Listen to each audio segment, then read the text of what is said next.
So today we've been invited to a barbecue at my cousin Chrissy's lovely home in Island Park, and she wants to grill, so I'm gonna make some coleslaw.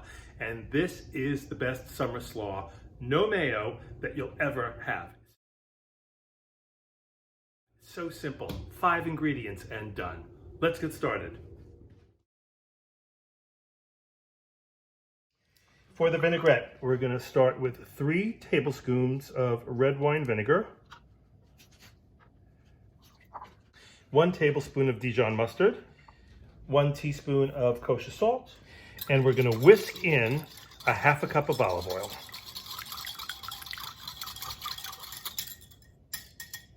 Done.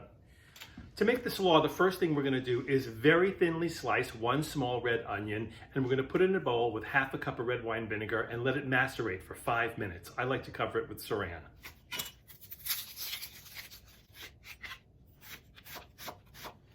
Onions go into the red wine vinegar. Ideally, you want the red wine vinegar to cover the onions just barely. We'll cover that with some saran and let it sit for 5 minutes while we do our other prep. Next up, we're gonna cut 2 jalapenos in half, and we're gonna take out the pith and all the seeds. You wanna get these super thin, so use your finger as a guide. Press your knife up against your finger. Get that paper thin slice. Okay, now we address the star of the show, the cabbage. I buy plain green cabbage, take out all the outer leaves that are normally pretty soft and easy to take off, cut it in half, cut it in quarters. We're only going to use half a head, and take out your core. You're going to turn it on its side, and you're going to shave it as paper thin as you can.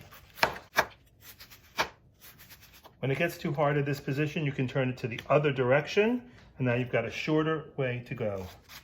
I suppose you could buy bagged cabbage that's already cut. I don't think it's as good as fresh.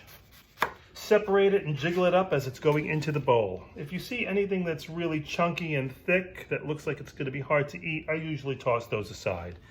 You really want it to feel like angel hair pasta, and separate it as you go. See, that's too thick. Now comes the fun part. We're going to add our jalapeno pepper. I put in half at a time and stir it with your hands. It's the only way to do it. The other half of the jalapeno. We've drained our red onion, which has been macerating in the red wine vinegar, and we're going to spread that over the top. Look at that color. Is that gorgeous, bright, and beautiful? It's gonna taste just as good. Half at a time. Toss it with your hands, get right in there. To that, we're gonna add a half a cup of chopped fresh parsley. You can freshen the whisk on your vinaigrette, and we're gonna put in just enough to moisten the coleslaw. Not the whole thing. We'll do this to taste. Get your hands in there and stir it up. You're gonna add about a half a teaspoon or a whole teaspoon of salt. Taste it, salt to taste. And again, just get in there with your hands and give it a good toss. This slaw is brilliant on a chicken sandwich, great with fish. Obviously, anything that's going on the grill. Today we're having ribs and corn. I think this is the perfect accompaniment. Don't be afraid to make this too early. The longer it sits, the better it is. In fact, it's even better the next day. Don't use all of the dressing at once. Give it a toss and taste it first, because you're making extra dressing. That is my new favorite slaw. No mayonnaise. It's light, it's fresh, it's got a zing and a zip to it. It's so good. And could it be any easier? Try it.